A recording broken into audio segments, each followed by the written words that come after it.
Now, the rest of the story.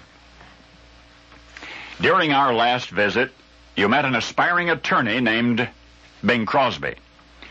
Today, let's meet an aspiring engineer named Francis, who was born in Hoboken, New Jersey, the son of a fireman. He demonstrated a remarkable aptitude for journalism while still a teenager. He wound up at the Stevens Institute of Technology in an engineering program. Then one evening in 1933, Francis took his fiancée, Nancy, to a vaudeville house in Jersey City. Performing that night was crooner Bing Crosby. Francis had never heard Bing in person before, but he was so immensely and immediately impressed that he vowed that very night that he, Francis, would quit school and become a professional singer, and he did. And, of course, you've guessed by now that Francis was Frank Sinatra. But that's not quite the rest of the story. You see, Bing Crosby and Frank Sinatra were related. They knew it, but I doubt you ever did. And the relationship is really unbelievable, particularly considering that both of these crooners, Crosby and Sinatra, were also related to composer Irving Berlin as well. How in the world could that be?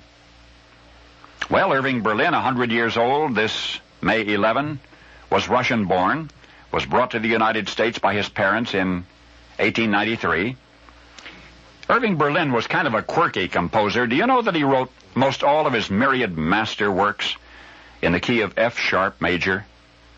But he wrote on an especially built piano which could shift gears. The piano itself could shift into different keys automatically. Few composers who ever lived have given the world so much melody. Alexander's Ragtime Band, God Bless America, Easter Parade, White Christmas. My goodness. It was Bing Crosby who debuted White Christmas in the 1942 classic motion picture Holiday Inn. And yet Crosby and Sinatra were related to Irving Berlin otherwise.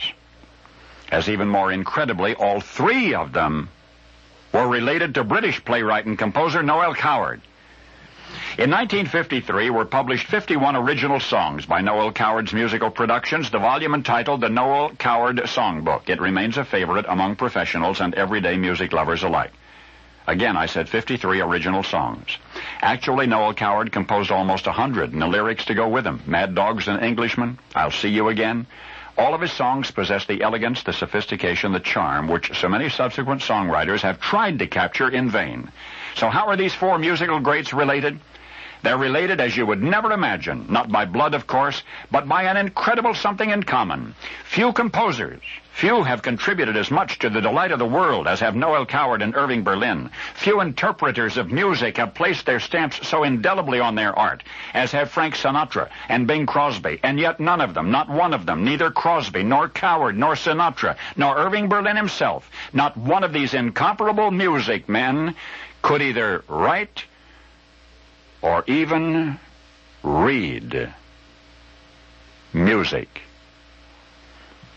And now you know the rest of the story.